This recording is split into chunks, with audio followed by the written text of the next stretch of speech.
YouTube? Quinn Wade coming to y'all with that instant basketball analysis on Analysis Playground on YouTube, exclusively forever on there.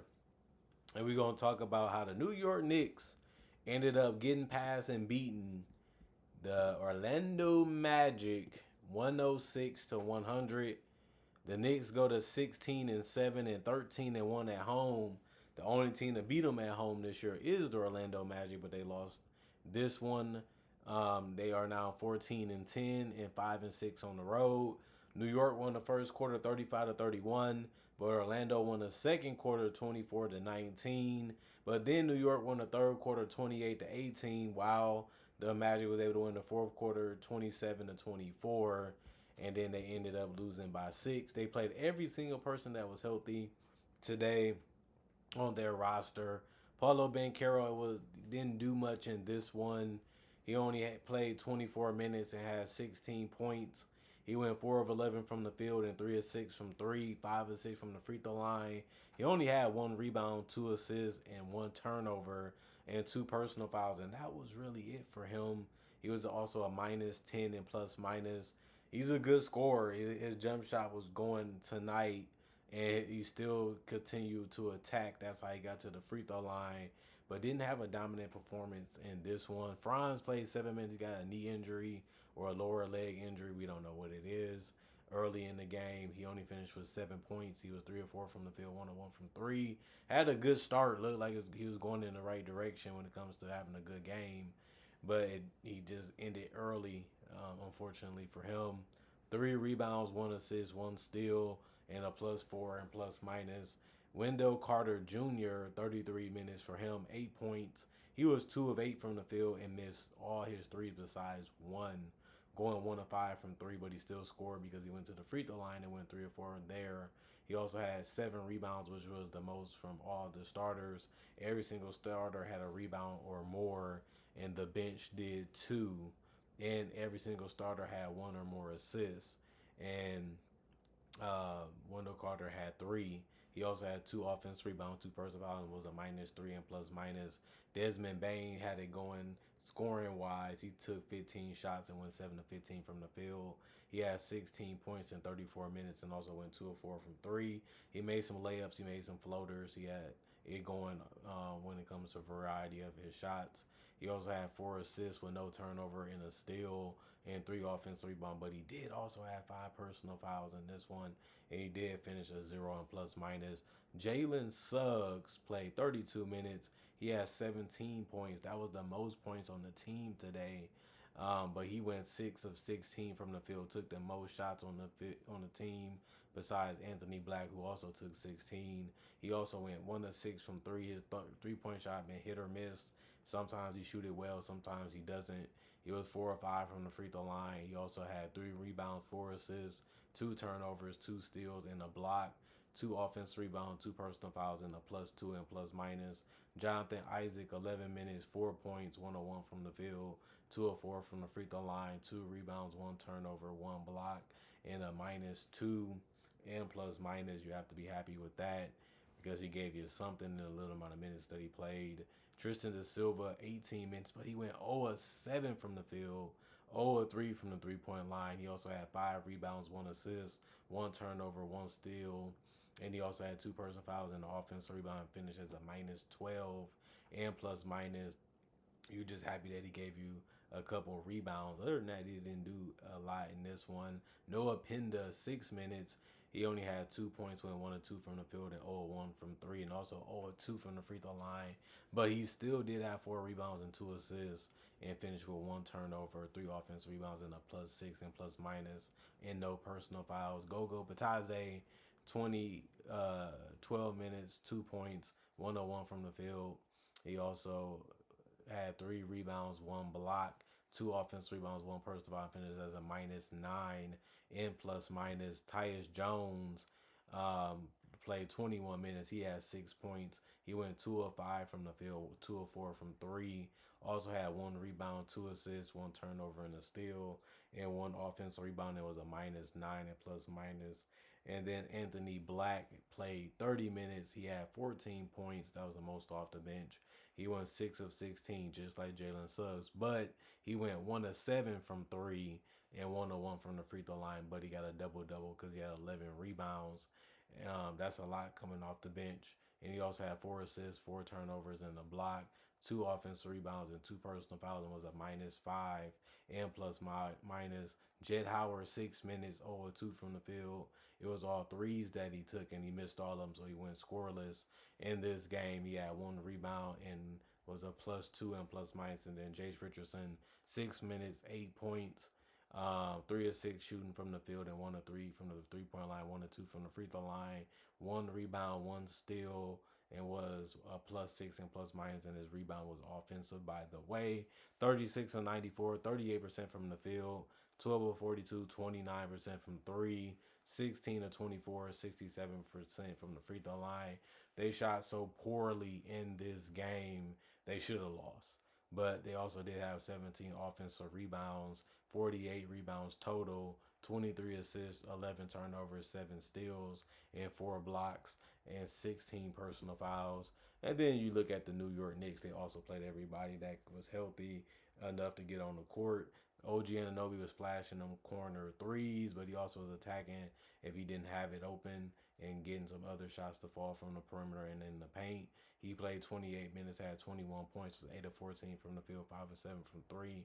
He had 7 rebounds, 3 steals, 1 offensive rebound, 4 personal foul, was a +20 and plus minus. The only guy that not getting double figures in scoring was Mitchell Robinson. Other than that, they all had a rebound or more or two in this game for the starting lineup.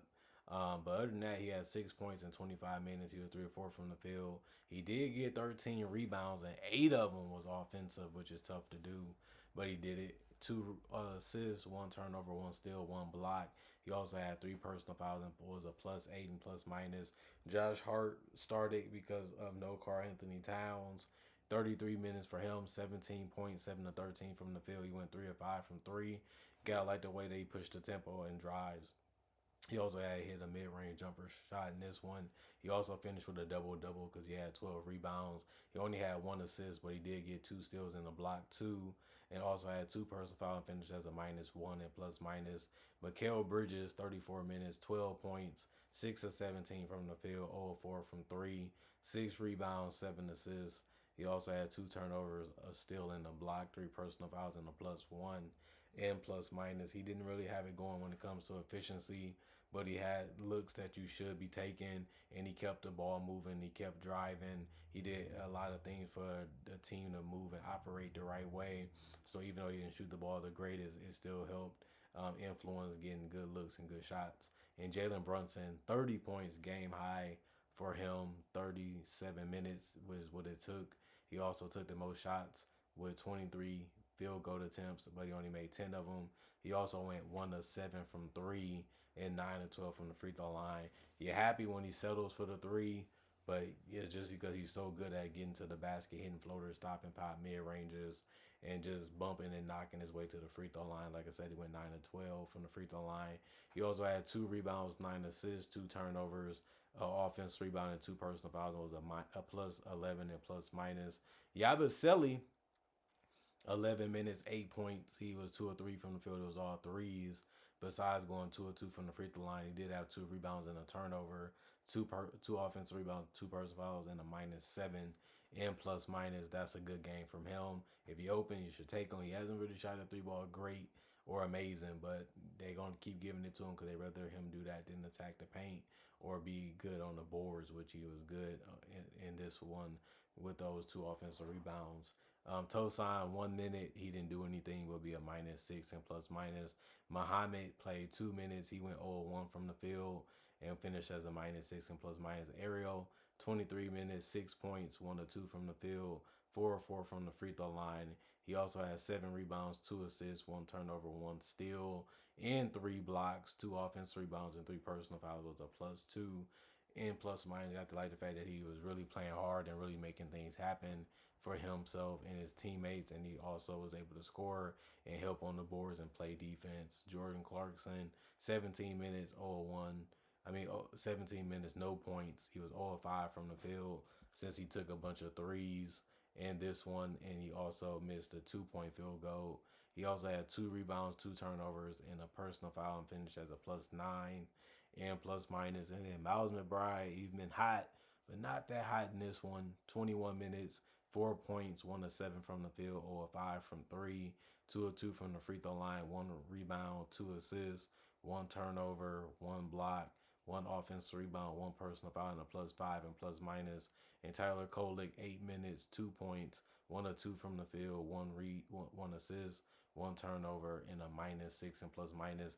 They didn't get a whole lot from their bench, but they got enough because Jalen and those guys play real well in this one. Even though both teams didn't shoot that great, they shot better than the Magic, and that's why they was able to lead a lot of the game and even be able to win it. They was 39 to 91, 43% from the field. They took 3 less shots than the Magic, but made that a better percentage. They also was 11 to 35 from three. They shot less threes than the Magic, but they made it 2% more than the Magic, and they was also 17 to 20. They shot 4 less free throws than the Magic, but they made it at 85%. While, like I said, they made it at 67. They had 4 more rebounds, 52 compared to the 48 the Magic had. They also had 24 assists. That's 1 more than the Magic. They had 11 turnovers. It was tied with the Magic. They had 8 steals, 1 more than the Magic, and 3 more blocks than the Magic because they had 7. And they also got beat on the boards offensively, 15 to 17 compared to the Magic, and then 37 defensive rebounds. That's 6 more than the Magic. They had 31, and then they also committed 21 personal fouls while the Magic only did 16. Close game, could have went either way. You would love to see Franz be able to play more. Every time the Magic get healthy, somebody else goes out, and it's usually for a significant amount of time, which sucks because you do want to see them healthy and you do want to see how good they really are and how good they can really be. That's been the tale of the story for so many teams this year and last year and the year before that. The stars are just getting injured way too much, and there's nothing you can really do about it because it is a contact sport.